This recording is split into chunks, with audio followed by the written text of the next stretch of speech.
Hello, I thought I'd do an extended version of my labour and delivery, as it was a very short video last time because of my phone and my laptop being absolutely crap and not working.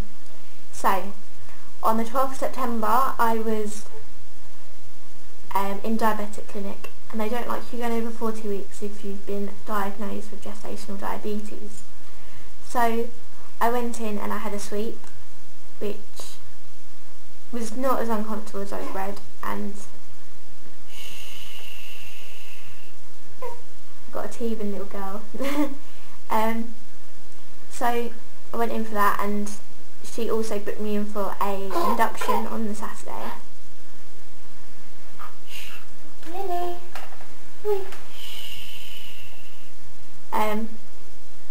So that was all ready for me to go in if need be. On the Thursday came and nothing had happened so far, so I went for a bath because I heard that can also help with the labour process. So I went for a bath about 5 o'clock, I'd say, just before dinner, and 8 o'clock we were watching telly, me and my other half, and next thing I know I needed the toilet, so went loo, and there was a lot of blood, a hell of a lot of blood. So my other half rang the labour ward, said, look, this is what happened, and they said to come in and to be checked out. So I was monitored for around half an hour, I believe it was, and nothing had come of it, apart from that she was moving a bit and that her heartbeat was perfect, and I was having a few mild contractions, but they could have been Braxton Hicks. So went home, just told to relax and rest and go to sleep. Well, I started getting quite a few pains, which made me struggle to sort of fall asleep, and I was just about to drop off when I felt a massive pop and a huge gush, and I just sat up and went, oh my god, I think my waters are broken. My other half was like, how the hell do you know? I was like, oh, I just got a pop and I'm like gushing. So I went to the bathroom, was promptly sick, and I needed the loo again, and I was leaking and I was crying, and I was a complete and utter mess.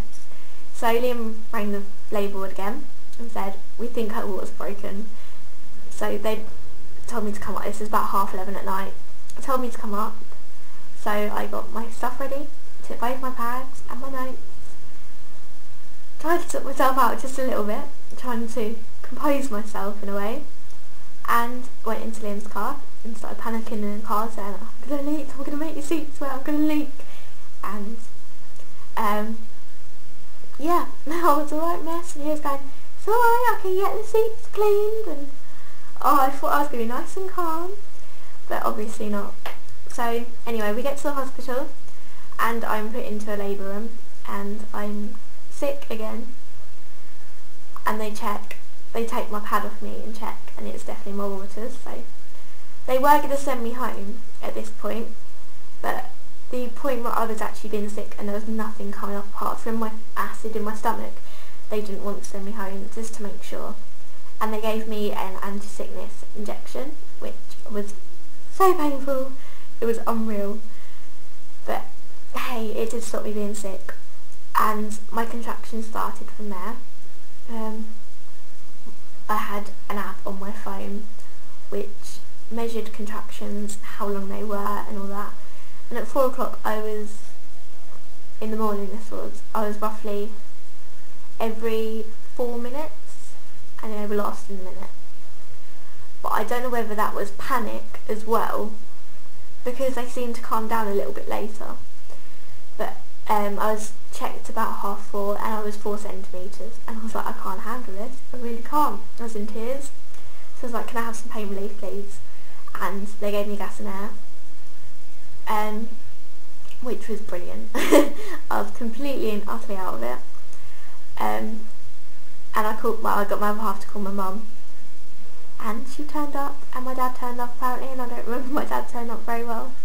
I remember saying hello, I think that was about it. So anyway, it went on, and about 6:30 I couldn't take it anymore, so I went for an epidural. And to be perfectly honest, that's fantastic. They are brilliant, because I managed to get a little bit of sleep. I think I fell asleep about 8 o'clock and I was checked again at 10. So I got a little bit of sleep just to give me that little bit of energy for the end, which is brilliant. So at 10 o'clock I was checked and I was 9 centimetres. So I thought, brilliant, she's almost here. And they measured me again at 12 and I was still 9. They measured me again at 2 and I was still 9. I could have cried at this point. So they put a drip in my hand. I had the drip for the epidural, so they put another thing on, which is a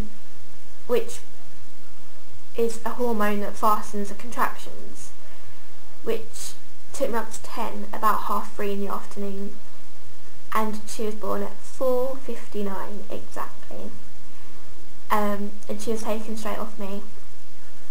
Now that was the worst ever moment of my life. She was plonked on me, thought, brilliant, there's my little girl, I get to cuddle her and hold her, and next thing, there's people rushing in for her, and there's me crying, my mum crying, my other half almost crying. He tried to hold it in, and she was on there for a full 13 minutes altogether. She was breathing about 8 minutes in, but they wanted to make sure she was all clear and everything. She didn't latch completely at first. It took me quite a while to get her to latch, and then she only took she was only on there for about 3 minutes. So they gave her some of that prepared stuff that I took in with me. I did manage to get her to latch for a little bit, and I breastfed for a week in the end, and she just wasn't getting enough from me. She was on for about an hour and a half, and she still took another 3 ounces after that. So it just wasn't fair on her to keep continuing to try, and obviously it wasn't good enough for her, my stuff. So I was in Lily, shh. I was in hospital for 2 days in the end. And I got to bring my gorgeous baby home. So that's my labour and delivery story for you. I have been asked since if I would go for it again, and to be perfectly honest, I certainly would. I'd love another baby. Obviously not yet, in the future. Yeah, I'm really thankful for my midwives. They were absolutely fantastic. I'll put a couple of pictures on after this video. One that will probably give you a giggle, me on gas and air, and one of my beautiful little girl just after she's been born. So thank you for watching, and I will see you again very soon. Bye bye.